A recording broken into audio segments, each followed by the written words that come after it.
Morning, fellow gardeners. It's the 4th of April to 2026. 2026, yeah. I'm out here at the bottom of the garden, and that top part, that's the garden that I started on a compost pile, compost heap that I flattened. And I spoke to a friend who gave me one of her products that are homemade. It's a brew that's fermented for microbes. And as that garden was growing, I realized that I still have space and it's doing well. And also I had used one of my friends as a brew that she brews from home, and I support her, she supports me. So now what we have here, we have this.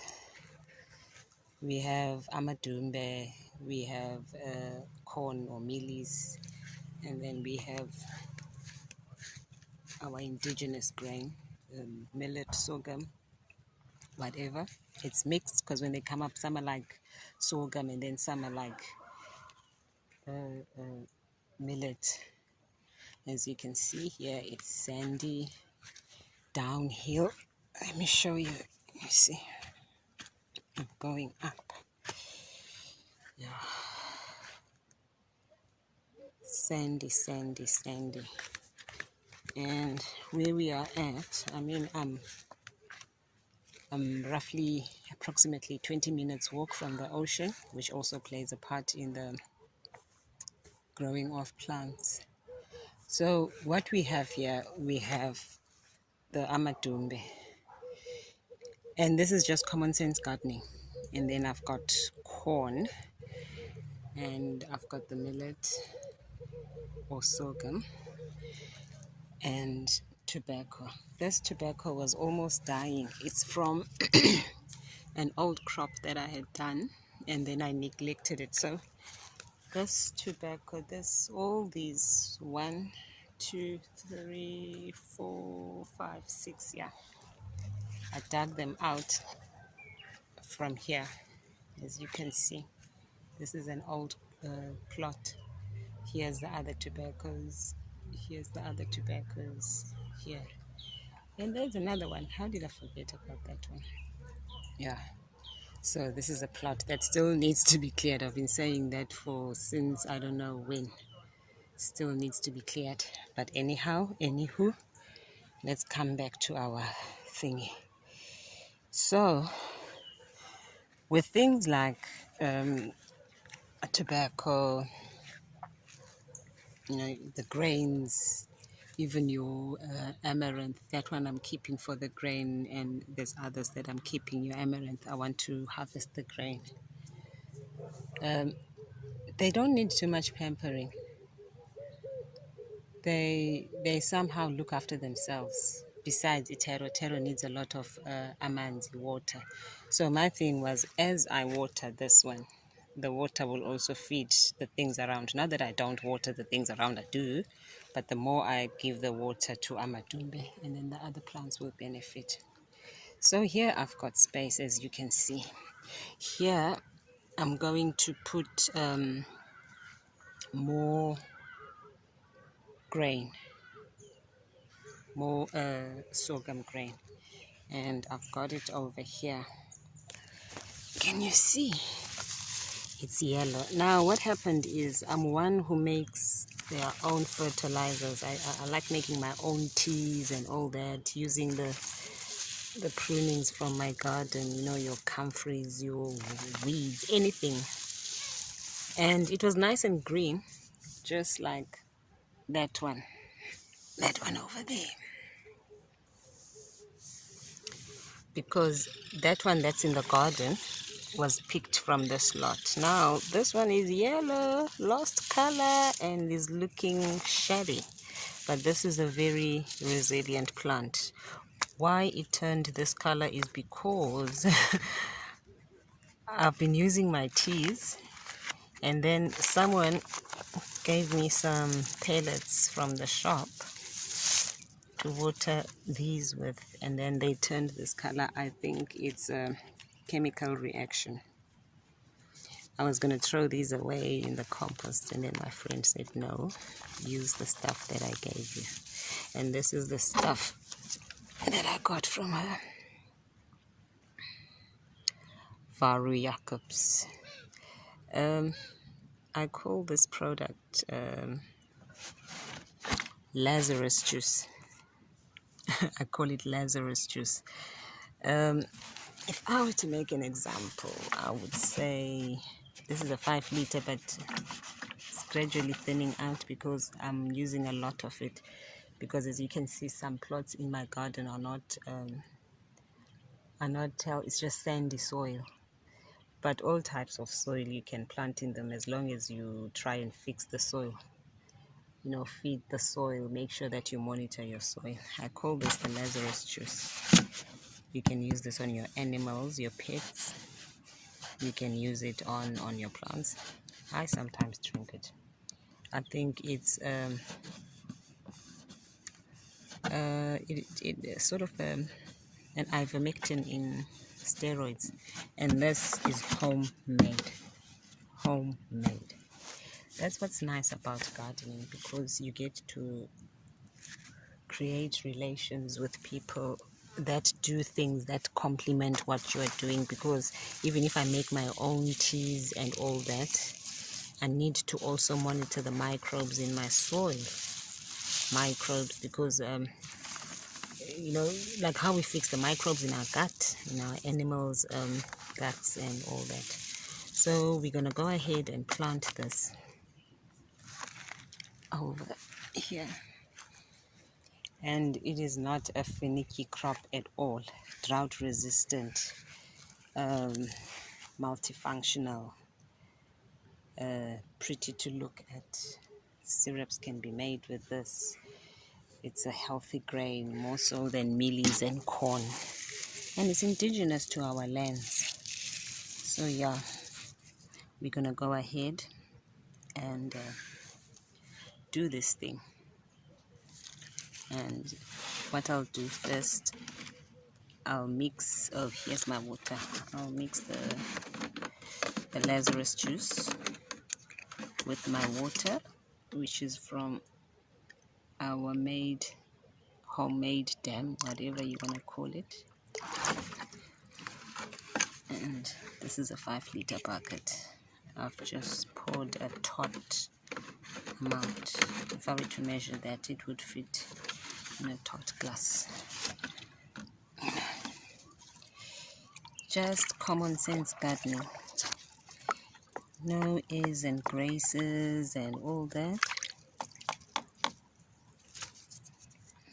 I need to put this phone down and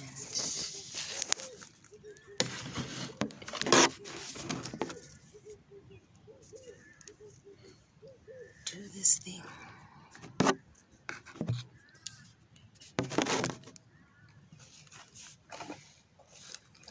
So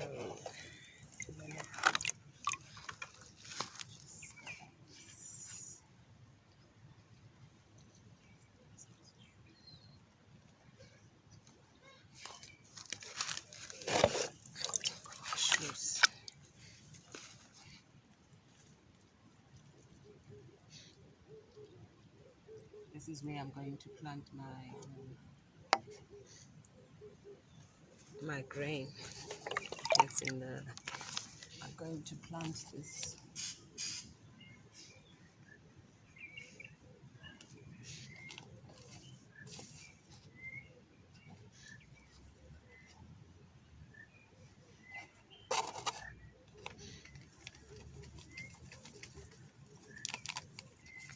So this is what we are going to plant on the ground. I've poured the Lazarus juice. I mean, this plant really, it doesn't require airs and graces.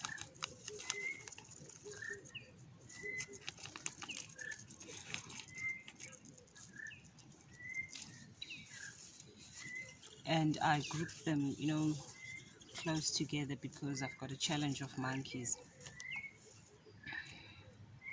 that think this is their foraging space. So we're going to plant these on the ground, and within no time they'll turn green and they grow fast, drought resistant. But I do water them just to bring them up, and also to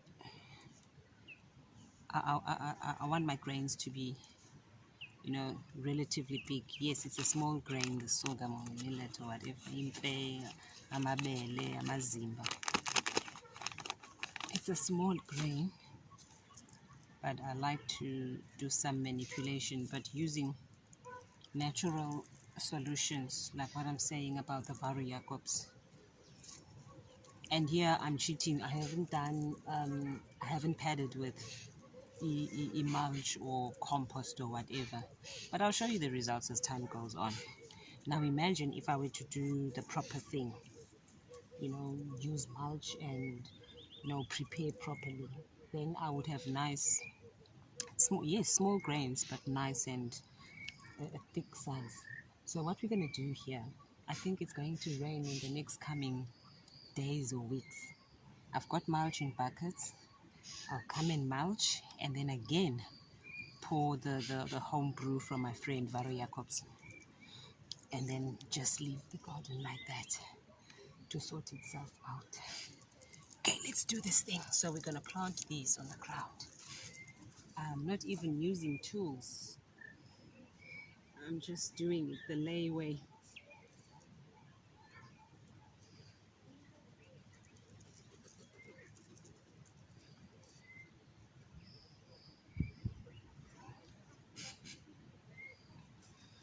There's more. 1, 2, 3, 4, 5. Okay, these are smallish. 6, 7. Go in the pot. So these are 7 of them. So they're gonna go back. Yeah, they're gonna go on the ground, and those smaller ones stay back in the pot.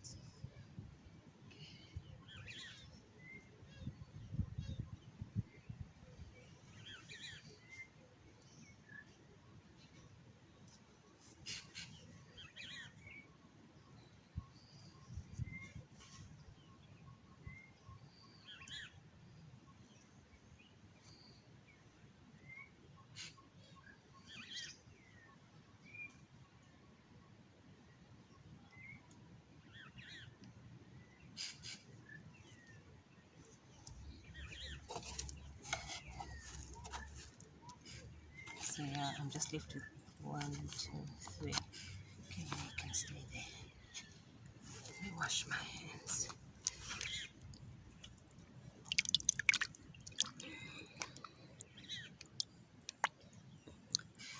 I'm trying to hurry because the time is going for 9-ish. That quarter, I want my sun, you know, from my plants, from that 9/4 of the day to get the sun. So it's best. That's just me and my belief, how I've seen my gogos doing this. You know, time is very important. I don't know what's special with it, but the 9s and all that. So those have been planted.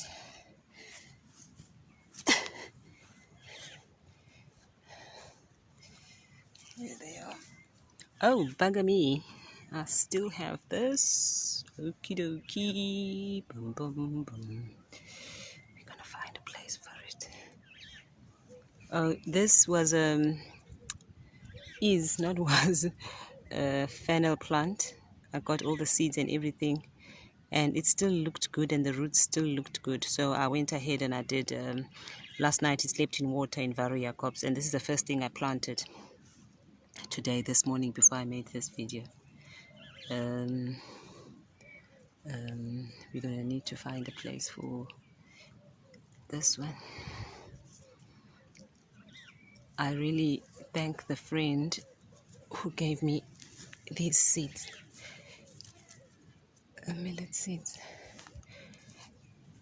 He wanted, you see, there's no airs and graces because I'm doing it for myself, but usually the results are good, you know. I've managed with the first crop, I've managed to share the seed A friend wanted the seed. She was so desperate. She actually, because I didn't intend selling those, I still wanted to make more crops. And she said, no, I'll pay you, please, please, please. So yeah, this is what we've done. And now we go ahead and we get our Varia crops. I've poured this solution. So I'm going to go and water my new babies that I've just introduced to the garden. No airs and graces, just common sense and gardening. And this is our indigenous grain, so it's bound to do well. It will feel the vibes. And this is rich in omegas, essential oils, more than the corn. Yo, it's getting hot, more than the corn that we are used to. And Millie's corn is not ours. It was introduced to these shores. So this one, it withstands the climate because it's in its habitat. So there, in the afternoon, I'll come and mulch all of this area. As you can see, it's just bare, it's sand. And when you have sand, as soon as the sun beats, it gets hot and it burns your roots. And when there's heavy rains, it washes away. So as I'm getting these plants, I'll just keep on, going downhill, till I'm nice and satisfied. Okay, guys. Have a lovely day. Have a lovely weekend. Happy gardening.